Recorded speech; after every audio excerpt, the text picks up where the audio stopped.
পারিবারিক অভিযোগ সে সম্পর্কে আমরা বিস্তারিতই আসবো।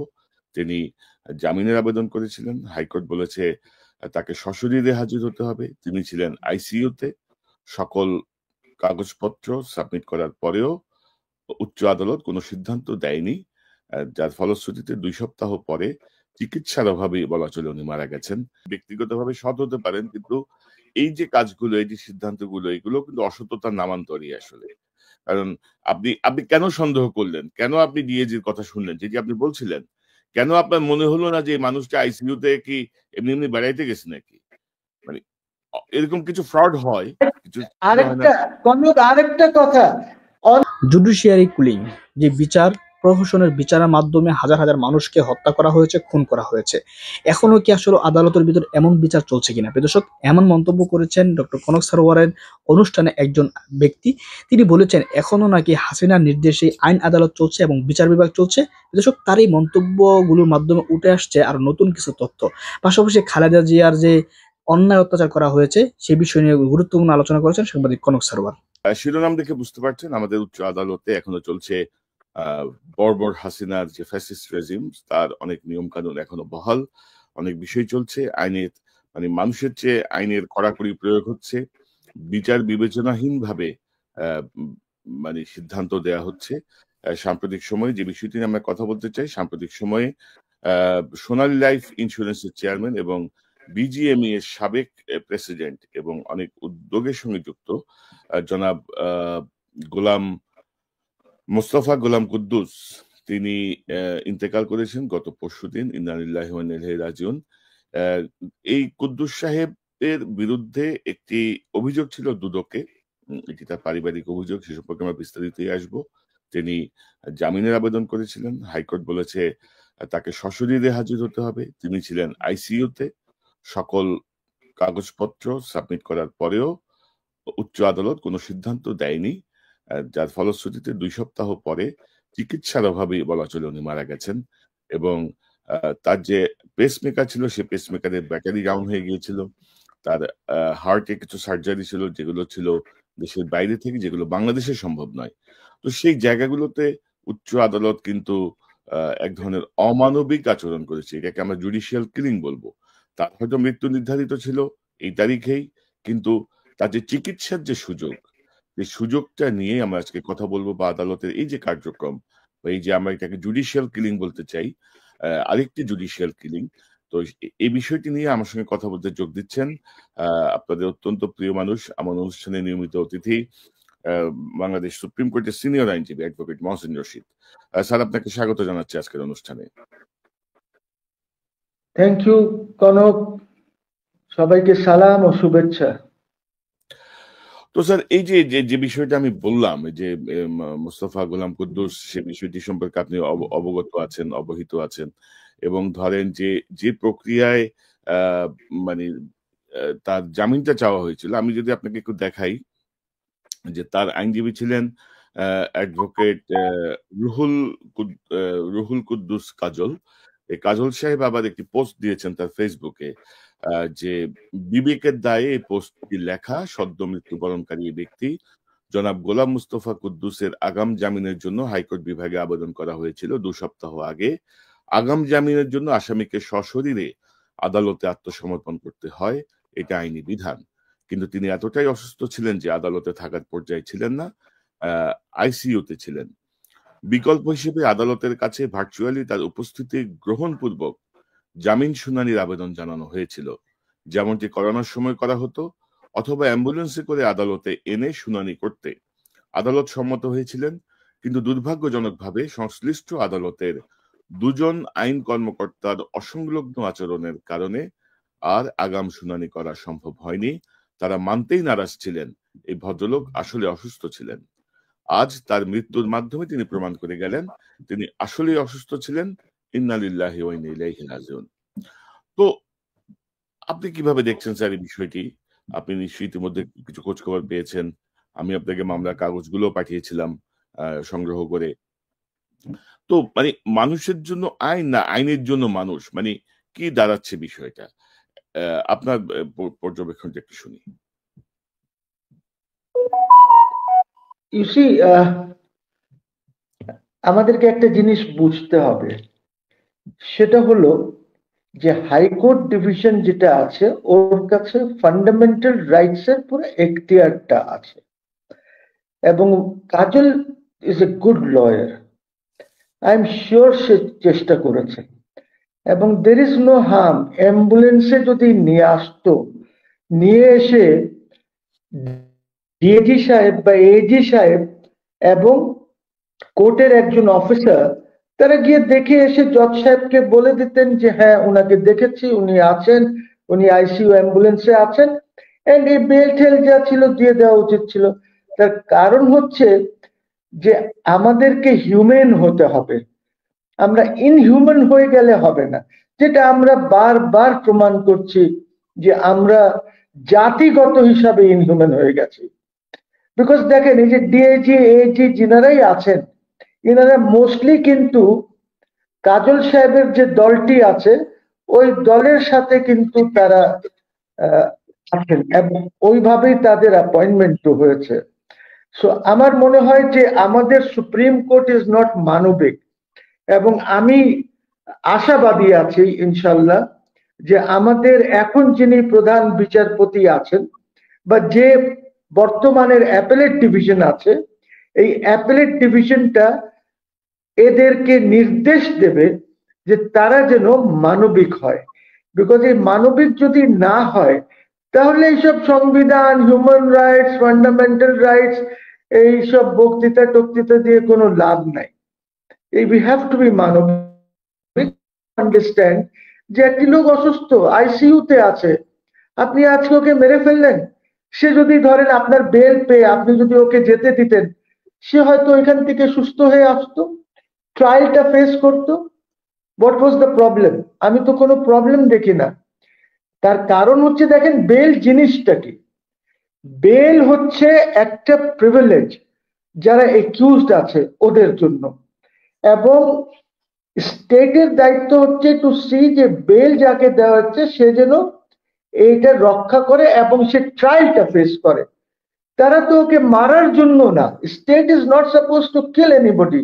ওরা তো জানেন না যে সে দোষী না নির্দোষ, এই কোর্ট ডিসাইড করবে, সবাইকে শোনে, কাগজপত্র দেখে তারপরে করবে। সো এই যে এই আমাদের এখানে কিন্তু আপনাকে একটা কথা বলি, এই বৈষম্য আন্দোলন চলাকালীন সময় if you remember there was a writ petition file.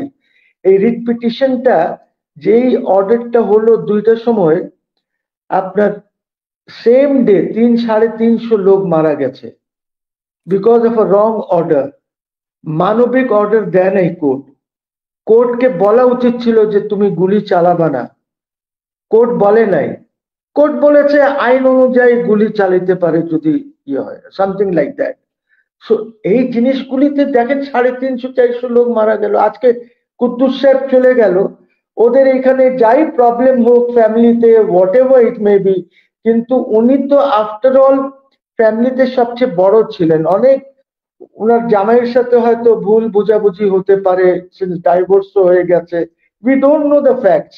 এই ফ্যাক্টস গুলি তো ট্রায়ালের মাধ্যমে, অ্যাকাউন্টিং এর মাধ্যমে এগুলি বের হবে যে কোথায় কি হয়েছে।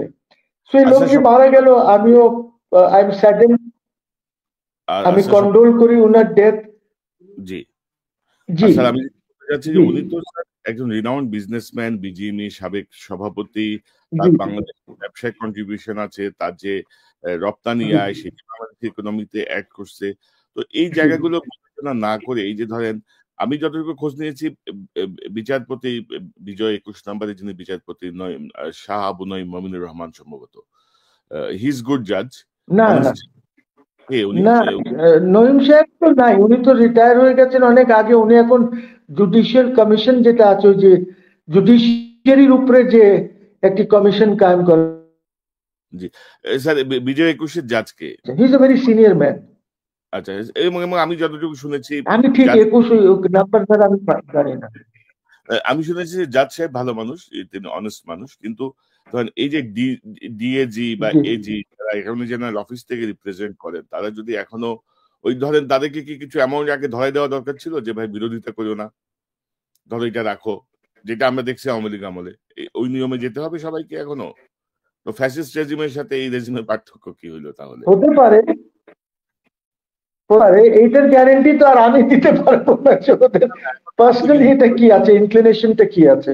আপনি কি মনে করেন যে ওই আদালতের একটা তলব করা উচিত এদেরকে যে তোমরা কোন গ্রাউন্ডে বিরোধিতা করছিলে, এই লোকটা যে অসুস্থ ছিল তোমরা কেন বিশ্বাস করো নাই?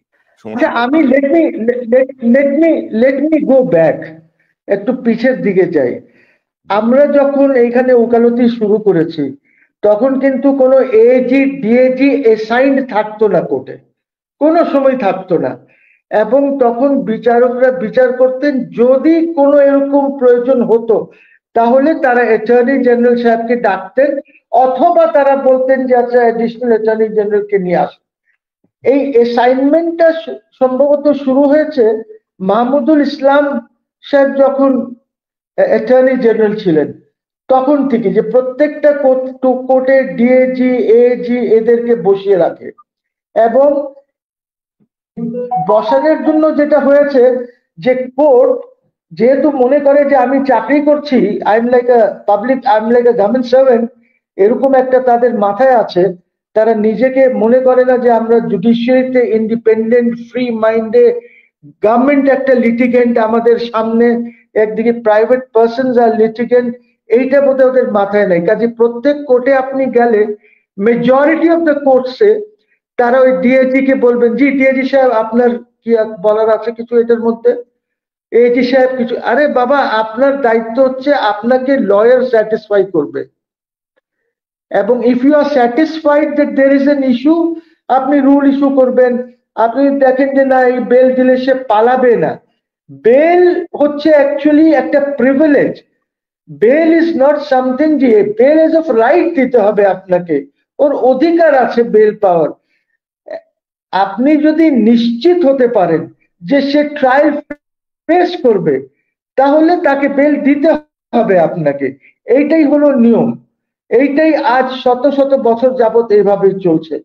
কিন্তু আমাদের এখানে এখন এইটা না, এখন হচ্ছে যে বেল আপনি সারেন্ডার করাবেন, ওকে ভিতরে নেবেন, কয়েকদিন খাটাবেন, তারপরে হয়তো বেল টেল দেবেন।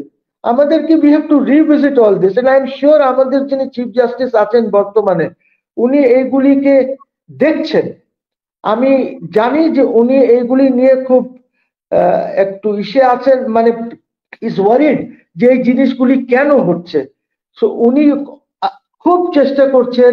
উনি এই কারণে যে যাচ্ছেন 3 দিন 4 দিন 5 দিন উনি ঢাকার বাইরে থাকছেন, বিভিন্ন জাজেসকে এদিক ওদিক উনি বক্তৃতা করছেন, ওদের সাথে একান্ত ইসে বসছেন। এখন সিলেট ডিভিশনে আছেন, মৌলভীবাজার উনি ঘুরে এসেছেন, বক্তৃতা করেছেন, ভালো কথা বলেছেন। So he is trying, at least জুডিশিয়ারির মধ্যে একটা মুভমেন্ট আছে, ভালোর দিকে একটা মুভমেন্ট আছে, যেটা আবার অন্য দিকে নাই। বিকজ কিন্তু স্যার অ্যাটর্নি জেনারেল তো এক্সিকিউটিভ, তো অ্যাটর্নি জেনারেল তো এক্সিকিউটিভ। মুশকিল হয়ে গেছে যে আমাদের law adviser is a problem, serious problem law adviser. এখন ল অ্যাডভাইজারের জন্য অনেক সময় অনেক কাজ করা যায় না। সো এই প্রবলেমটা আছে, law adviser has to take his hands off, সে এক্সিকিউটিভ হিসাবে কাজ করুক। কিন্তু এইখানে যেটা হয়েছে সে অনেক জিনিসগুলির মধ্যে তার নাক গলাচ্ছে। এন্ড অলসো ইন জুডিশিয়ারি সে অনেক ট্রান্সফার, তখন শুরুতে যখন আমাদের এই চিফ জাস্টিস সাহেব এসেছেন শুরুতে অনেক এরকম ট্রান্সফার হয়েছে, তার যে ছাত্র ঢাকা ইউনিভার্সিটির এদিক ওদিক ওদেরকে ভালো পোস্টিং দেওয়া, ওদেরকে ঢাকায় নিয়ে আসা, এগুলি অনেক কিছু করেছে সে। সো এই প্রবলেমস গুলি আছে। বাট আমাদের বর্তমান চিফ জাস্টিস আর বর্তমান অ্যাপেলেট ডিভিশন পুরাটাই এই জিনিসগুলি দেখছে, নজর রেখেছে, এবং তারা এগুলি ঠিক করার চেষ্টা করছে। হাইকোর্ট ডিভিশনে যেটা হচ্ছে ওইখানে তো দেখেন কোর্ট, এখন আমি আপনাকে কি বলবো আমাদের কোর্টের কথা, এই কোর্টই ছিল হাইকোর্ট ডিভিশন। জাজেস মোস্টলি এইগুলি আছে যারা তখন ছিল কয়েকজন বাদে, তখন কিন্তু কারোর বেল হয় না, কারোর আপনার কি বলে একুইটাল হয় না। এখন দেখেন পরিবর্তনে ওই জাজেস গুলি ওরাই আছে অনেকেই, তারা কিন্তু এখন পরিবর্তনে সবাইকে বেল দিয়ে দিচ্ছে, সব একুইটাল হয়ে যাচ্ছে, কিসের 21 কিসের 21-এর মামলা 21 অগস্ট বা কিসের আপনার 10 ট্রাক সব হচ্ছে। জুডিশিয়ারি এই জিনিসগুলি প্রমাণ করে, এটা আমরা আগেও দেখেছি। ধরেন এরশাদ সাহেবের বেল হয় না, এরশাদ সাহেব 6 বছর খাটলো, অথচ সেম কেসেস গুলিতে যারা অন্য কো-অ্যাকিউজ ছিল তারা সবাই বেলে বের হলো, সবাই বের হলো, উনি বের হতে পারে নাই। সো এই জিনিসটা আমাদেরকে ওভারকাম করতে হবে। Judiciary has to B independent. Judiciary independent তো আছে কাগজে কলমে, কিন্তু মেন্টালি তো যদি জজ ইন্ডিপেন্ডেন্ট না হয় তাহলে কেমনে হবে? Right sir. জাজকে ইন্ডিপেন্ডেন্ট হতে হবে। মানে ওর মন মানসিকতা আপনি কিভাবে চেঞ্জ করবেন? মানে হচ্ছে যে স্যার এই ঘটনাগুলো প্রমাণ করে আদালত মানে বিচারকরা তার বিচারকের যে চেয়ার, সেই চেয়ারে বসে রাজনৈতিকভাবেই অলস সিদ্ধান্ত নেন, এবং এটা আমাদের বাংলাদেশের একটা বড় সমস্যা। আমাদের জুডিশিয়ারি যদি ঠিক হয়ে যেত, আমাদের অনেক সমস্যার অর্ধেক সমাধান হয়ে যেত, কারণ বিচার তো আমি পাবোই। 90% সমাধান, 90% সমাধান হয়ে যেত। আজকে দেখেন ওই যে ডিএজি বা এইটা অপোজ করলো কাজল সাহেবকে, তো জজ সাহেবের কি উচিত ছিল? ডিসিশন তো জজ সাহেব দেবেন, ডিএজি এজি তো দেবে না। উনি তো বলবেন, ওদেরকে একটা শুনলেন, ঠিক আছে বসেন, এই আমি এই আদেশ দিলাম।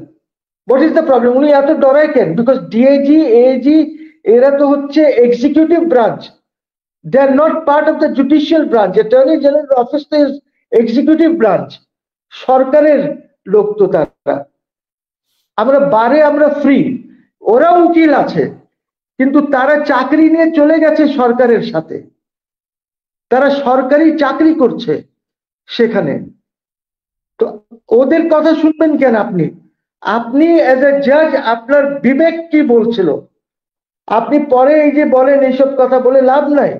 আপনাকে বিবেকের কথাটা শোনেন নাই কেন? যে লোকটাকে আমরা কি মেরে ফেলবো, না should be allow him to go? কি হয়ে যাবে বলেন? সে এক কুদ্দুস নাই আসলো, কুদ্দুস সাহেব পালিয়েই গেল। ধরেন আমি একটা কথার কথা বলছি, উনি ধরেন ট্রায়াল নাই ফেস করলো, তো কি হবে? কি হয়ে যাবে বাংলাদেশে? কত টাকা উনি মেরেছে, কার টাকা মেরেছে? এইখানে 30, 40, 60, 2 লক্ষ কোটি লোকজন মেরে চলে গেছে, আপনি ধরতেও পারছেন না ওদেরকে। সো এই জিনিসগুলি তো জজ সাহেবকে, এই জন্যই আপনি যদি বলেন that it's a judicial killing বা he is died because of the জাজেস যারা ওনাকে বেল দেয় নাই, I will totally agree with you. আপনি এজি ডিএজি যতই লাফাক, তাতে কি হয়েছে? ওই চেয়ারে তো আপনি তো উপরে বসে আছেন, আপনি ডিসিশন দেবেন, আপনি দরকার হলে বলবেন যে আমি নিজে যাব নিচে গিয়ে আমি দেখবো। আর আপনার তো দরকারও নেই যাওয়ার, বেঞ্চ অফিসার যাবে, ডিএজি কে এজি কে বলবেন, আর আদার সাইড লয়ার কাজল সাহেবকে বললেই হতো যে আপনারা যান ওইখানে, অ্যাম্বুলেন্সে দেখেন কি অবস্থা। What is the problem? ওরা অ্যাম্বুলেন্স কেন? ওইখানেও গিয়ে তো দেখতে পারে, হাসপাতালে গিয়েও দেখতে পারে, ওইখান থেকে রিপোর্টসও আনতে পারে। There is no problem. জাজ শুধু বলবে আপনারা এখনই যান, 1 ঘন্টার মধ্যে ফিরে আসেন, রিপোর্টস গুলির কপিজ নিয়ে আসেন, আর করেন। কি হয়ে যেত? একটা লোক বেঁচে যেতে পারতো। হয়ে গেছিল সেটা আরেক জিনিস, বাট আমরা তো জিনিসটা সেভাবে দেখি না। আমরা জি সরি স্যার, বিচারকের চেয়ারে বসে এক ধরনের অবিচারের মানসিকতা, অমানবিক আচরণ। আপনি ব্যক্তিগতভাবে সৎ হতে পারেন, কিন্তু এই যে কাজগুলো, এই যে সিদ্ধান্তগুলো, এগুলো কিন্তু অসততার নামান্তরই আসলে। কারণ আপনি কেন সন্দেহ করলেন? কেন আপনি ডিএজির কথা শুনলেন, যেটি আপনি বলছিলেন? কেন আপনার মনে হলো না যে মানুষটা আইসিইউতে কি এমনি এমনি বেড়াইতে গেছে নাকি? মানে এরকম কিছু ফ্রড হয়। আরেকটা কথা, on the other side there was a senior advocate. Kajol is a senior advocate. ওই ডিএজি তো সিনিয়র অ্যাডভোকেট না। আপনি সিনিয়র অ্যাডভোকেটের কথা শুনুন যে উনি কি বলছেন। উনি যখন আপনাকে বলছেন, সাবমিশন করছেন, ওনার কথা আপনি করবেন, বেশি প্রিভিলেজ দেবেন। এই যে ডিএজি কোনো জিনিসই না। Kajal is a senior advocate. He is a senior advocate, মানে he has signed the rolls of a senior advocate. সে সুপ্রিম কোর্টের senior advocate. You have to listen to him, because সে যখন একটা কথা বলছে ওর মধ্যে মেরিট আছে কি। এবং স্যার খুব সম্ভবত এখানে খোকন Sorry? সাহেবও ছিলেন, খুব সম্ভবত খোকন সাহেবও ছিলেন সাথে, মাহবুবউদ্দিন খোকন, তিনিও সম্ভবত ছিলেন। তো হ্যাঁ, তো he is also senior lawyer, he is also senior advocate, he is president of the bar. আপনি কেন ওদেরকে ইগনোর করলেন আর আপনি ডিএজি আর এজির কথা শুনলেন? Please stop this. ডিএজি এজির কথা শোনার কোনো দরকার নেই। ওদেরকে ধরেন আমার মতন অ্যাটর্নি জেনারেল থাকলে ওইখানে বসে থাকতো তারা তাদের অফিসে, এজি কি মামলা রেডি করতো, ডিএজি কি আর্গুমেন্ট করতো। এখন ওরা কোনো আর্গুমেন্ট করে না। ওই জজ সাহেব জিজ্ঞেস করে, আপনি জানেন এত খারাপ অবস্থা যে আপনার প্রত্যেকদিন গড়ে কমপক্ষে বলছি কমপক্ষে 200-250 রুল ইস্যু হয়, স্টে ইস্যু হয়, কিন্তু এই যে রুল দিলেন এই রুলের তো শুনানি হচ্ছে না, গড়ে 10-15টাও শুনানি হয় না, ডিসপোজাল হয় না। ব্যাকলগটার অবস্থা দেখেন কি হচ্ছে, হিউজ ব্যাকলগ হয়ে যাচ্ছে। তো আমাদেরকে তো এগুলি সব দেখতে হবে, নাহলে তো যদি না হয় জনগণ তাদের হাতে অস্ত্র তুলে নেবে, নিজের তারা কি বলে বিচার নিজে করবে। এরকম হলে we have to be very careful। তো এটা বাংলাদেশের জনগণ। জি, আমরা দেখেছি খালেদা জিয়ারটাও তো দেখলাম, ওনাকে তো যেতে দেয় নাই, কি করা যেত না? কোন বিচারক সাহস করে নাই কেন? ওরা তো ছিল, ওরা তো অর্ডার দিতে পারে, সরকার তারপরে মানতো বা নাই মানতো। তো ঠিক আছে, তখন ইট ওয়াজ সুপ্রিম কোর্ট অফ বাংলাদেশ, তখন supreme court of Awami League ছিল তখন, এখন তো এটা সুপ্রিম কোর্ট অফ বাংলাদেশ। আপনারা আপনাদের ইয়ে চেঞ্জ করেন, change your attitude towards people, change your attitude towards human rights and fundamental rights.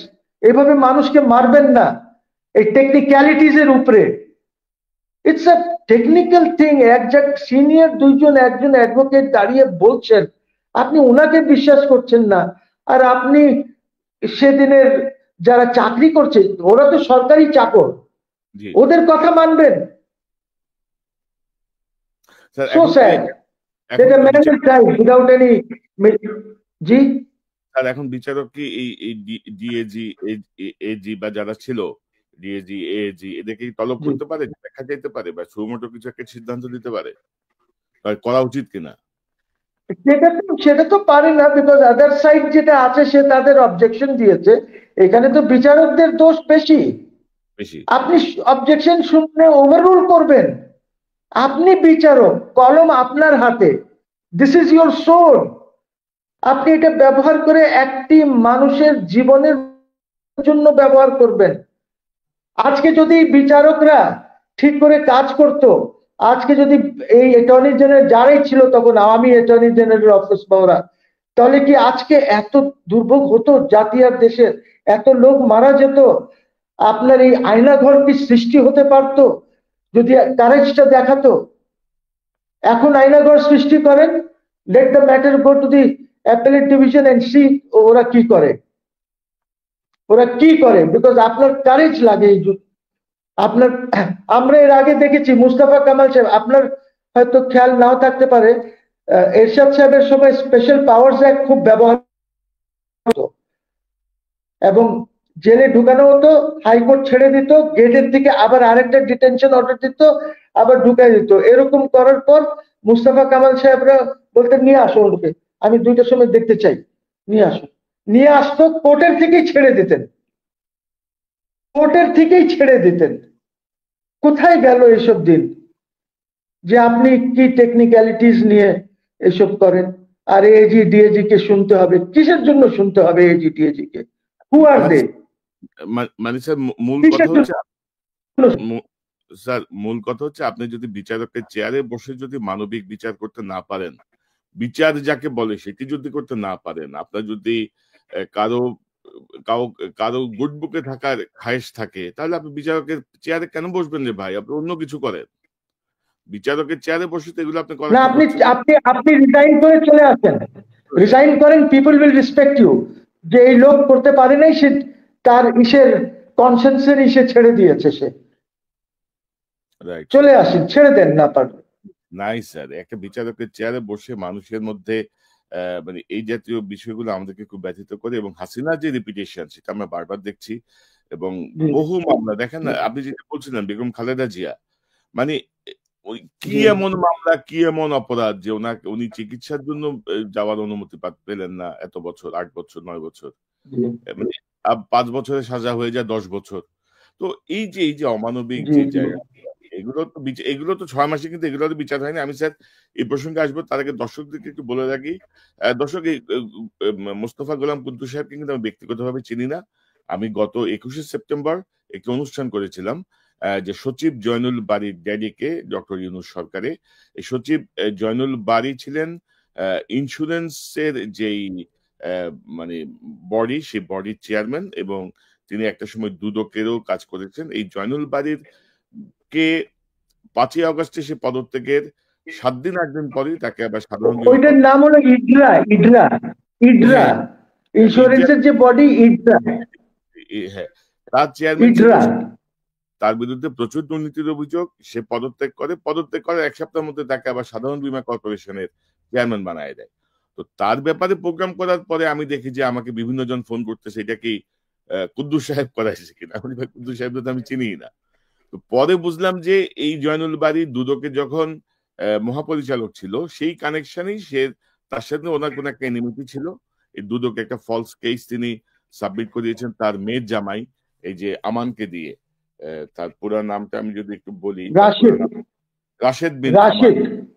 Rashed বিন আমান। এ কিন্তু ধরেন তার শ্বশুরের টাকা পয়সা মারছে একদিক থেকে, নাম দিছে গোলাম কুদ্দুস সাহেবের। সে এখন অস্ট্রেলিয়া পালায় গেছে, তার মেয়ের সাথে ডিভোর্স হয়ে গেছে। মাঝখানে বেচারা কুদ্দুস সাহেব চিকিৎসাহীন ভাবেই মৃত্যুবরণ করলেন। তো আমি জানি না যে এর কোনো প্রতিকার আছে কিনা বাংলাদেশে, বা কি দাঁড়াবে ভবিষ্যতে। এবং জয়নুল বারীর এটার পরে কুদ্দুস সাহেবের সঙ্গে আমার একদিন কথা হয়েছিল, তিনি বলছিলেন যে ভাই এরকম একটা বিষয় আছে, আমি এটা আইনগতভাবে মোকাবেলা করতে চাই। এখন তো দুদকে তো কেউই নাই, চেয়ারম্যান বা অন্য কেউই নাই, ওই জায়গাটা। আর আওয়ামী লীগ আমলের এই দুদকের অভিযোগ, এগুলো তো ছিল হচ্ছে ধরেন অনেক বেশি শত্রুতামূলক। সেগুলো তো বিচারকদেরকে মাথায় রাখতে হবে, যে আপনি চাইলেই তো একটা সিদ্ধান্ত দিবেন না, মানুষ জীবন মৃত্যু সন্ধিক্ষণের একজন মানুষকে মৃত্যুর মুখে ফেলে দিলেন। তো স্যার এই 6 মাস হয়ে যাচ্ছে তত্ত্বাবধায়ক সরকারের, অন্তর্বর্তীকালীন সরকারের বিচার ব্যবস্থায় কি আপনি কোনো পরিবর্তন দেখছেন, বা সরকারের যে আন্তরিকতা আপনি ইতিমধ্যে বলছিলেন আইন উপদেষ্টা সম্পর্কে, বা একটু সংক্ষেপে জানতে চাই যে আদৌ কি হচ্ছে, আদৌ কি হবে? জুডিশিয়াল কিলিং যদি এভাবে চলে, মানুষের তো আস্থা চলে যাবে বিচারের উপর থেকে। এখন এই সিস্টেমটা অ্যাকচুয়ালি সিস্টেমিক চেঞ্জেস করতে হবে। সিস্টেমিক চেঞ্জেস কিভাবে করবেন? আপনি তো একদিকে সংবিধানের কথা বলছেন, আর একদিকে সংবিধানকে মানছেনও না। আর এই যে আপনি ওই যে 106 দিয়ে ওত নিতে বললেন সংবিধানের উপরে, যেখানে সংবিধানে এই মুহূর্তে কোনো বা কোনো কিছুর ইয়ে নাই, মানে there is no provision for advisors বা চিফ অ্যাডভাইজার। এইগুলি তো কেয়ারটেকার